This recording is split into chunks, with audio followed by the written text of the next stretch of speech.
আসসালামু আলাইকুম। নবম শ্রেণীর শিক্ষার্থীরা আগামী 15/7/2024 তারিখ তোমাদের ইসলাম ধর্ম বিষয়ের উপর ষান্মাসিক সামষ্টিক মূল্যায়ন 2024 অনুষ্ঠিত হবে। তো আজকে আমরা তোমাদের ইসলাম ধর্ম বিষয়ের অধ্যায় 2 ইবাদতের উপর একটা নমুনা প্রশ্ন তৈরি করেছি, যেখানে আমরা বিভিন্ন একক কাজ, জোড়ায় কাজ এবং দলগত কাজের প্রশ্ন এবং উত্তর দেখার চেষ্টা করব। প্রথমে যদি আমরা একক কাজের প্রশ্নগুলো দেখি, সেখানে প্রথম প্রশ্নে বলা হয়েছে যে সালাতের ইমাম কাকে বলে। উত্তর: ইমাম শব্দের অর্থ নেতা, সর্দার, প্রধান, দিক নির্দেশক ইত্যাদি। পরিভাষায় জামাতে সালাত আদায়ের সময় মুসল্লিগণ যাকে অনুসরণ করে নামাজ আদায় করে তাকে ইমাম বলা হয়। ইমাম সালাত পরিচালনা করেন। মোট কথা, জামাতে নামাজ পড়ানোর সময় যিনি নামাজ পড়াবেন তাকে ইমাম বলা হয়। এই ছিল প্রথম প্রশ্নের উত্তর। এখন যদি আমরা দ্বিতীয় প্রশ্নে দেখি, সেখানে বলা হয়েছে যে ইমামের কি কি যোগ্যতা থাকা অপরিহার্য। উত্তর: ইমামের যেসব যোগ্যতা থাকা অপরিহার্য তা হলো মুসলমান হওয়া, প্রাপ্তবয়স্ক হওয়া, সুস্থ মস্তিষ্কের অধিকারী হওয়া, পুরুষ হওয়া, বিশুদ্ধভাবে কোরআন মাজিদ তেলাওয়াত করতে সক্ষম হওয়া ও নামাজের বিধিবিধান সম্পর্কে জ্ঞান থাকা। এই ছিল দ্বিতীয় প্রশ্নের উত্তর। এখন যদি আমরা তৃতীয় প্রশ্নে দেখি, সেখানে বলা হয়েছে যে সালাতুল ইস্তিসকা বলতে কি বুঝো। উত্তর: ইস্তিসকা হলো আরবি শব্দ, অর্থ হলো বৃষ্টি কামনা করা, পানি চাওয়া ইত্যাদি। সালাতুল ইস্তিসকার অর্থ হলো বৃষ্টির জন্য নামাজ আদায় করা।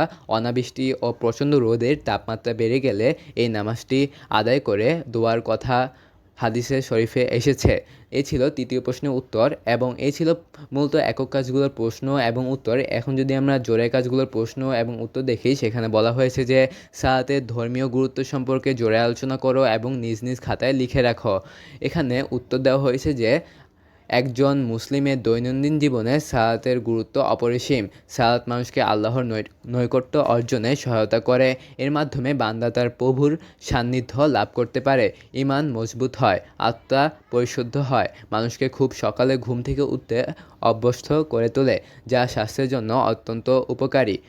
সালাতের গুরুত্ব সম্পর্কে রাসূল সাল্লাল্লাহু আলাইহি ওয়াসাল্লাম বলেছেন, যে ব্যক্তি মনোযোগ সহ সালাত আদায় করে কিয়ামতের দিন ওই সালাত তার জন্য নূর হবে। তাবারানী। একদা হযরত মুহাম্মদ সাল্লাল্লাহু আলাইহি ওয়াসাল্লাম তার সাথীদের লক্ষ্য করে বলেন, যদি কারো বাড়ির পাশ দিয়ে একটি নদী প্রবাহিত হয় এবং কোনো লোক দৈনিক 5 বার ওই নদীতে গোসল করে, তাহলে কি তার শরীরে কোনো ময়লা থাকবে? সাহাবীগণ উত্তরে বলেন, না হে আল্লাহর রাসূল। তখন মহানবী সাল্লাল্লাহু আলাইহি ওয়াসাল্লাম আরও বললেন, 5 ওয়াক্ত সালাত ঠিক তেমনই তার গুনাহসমূহ দূর করে দেয়। মহানবী সাল্লাল্লাহু আলাইহি ওয়াসাল্লাম আরও বলেছেন, সালাত হলো ঈমান ও কুফরের মধ্যে পার্থক্য। তিরমিজি। মহানবী সাল্লাল্লাহু আলাইহি ওয়াসাল্লাম জামাতের সাথে সালাত আদায় করার গুরুত্ব বর্ণনা করেছেন।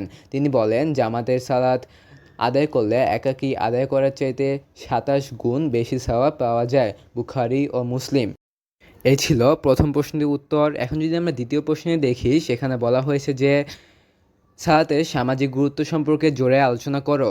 উত্তর: পবিত্র কোরআনে বহু স্থানে বহু সম্মিলিতভাবে সালাত আদায় করার কথা বলা হয়েছে। সালাতের কারণে দৈনিক 5 বার মুসলমানগণ এক স্থানে মিলিত হওয়ার সুযোগ পায়, একে অপরের খোঁজখবর নিতে পারে, সুখ দুঃখে একে অপরের সহযোগিতা করতে পারে। এতে তাদের মধ্যে সামাজিক বন্ধনও আরও সুদৃঢ় হয়। এমনকি নামাজের সারিতে দাঁড়াতে গিয়েও উঁচু নিচু কোনো ভেদাভেদ থাকে না। ফলে সালাত আদায়কারীর মধ্যে সাম্য সৃষ্টি হয়। সালাত আদায়ের মাধ্যমে মানুষ পারস্পরিক সকল মতপার্থক্য ভুলে একসাথে কাজ করার শিক্ষা পায়। সালাত আমাদেরকে সময়ের গুরুত্ব ও শৃঙ্খলাবোধ শিক্ষা দেয়, নেতার অনুসরণ করতে এবং নিয়মতান্ত্রিক ও পরিচ্ছন্নভাবে জীবনযাপনে উদ্বুদ্ধ করে। আমরা সময়ের প্রতি লক্ষ্য রেখে নিয়মিত সালাত আদায় করব, জীবনকে সুন্দর করে গড়ে তুলব। এই ছিল মূলত জোড়ায় কাজগুলোর প্রশ্ন এবং উত্তর।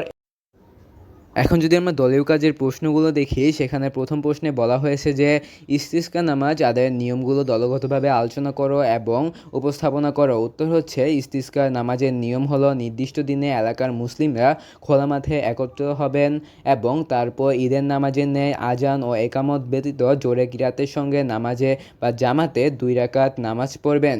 তবে এতে ঈদের নামাজের ন্যায় অতিরিক্ত তাকবীর নেই। নামাজের পরে ইমাম সাহেব দাঁড়িয়ে 2টি খুতবা প্রদান করবেন।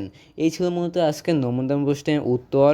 এরপরের ক্লাসটি দেখার আমন্ত্রণ জানিয়ে আজকের ক্লাসটি এখানেই শেষ করছি। ধন্যবাদ সবাইকে।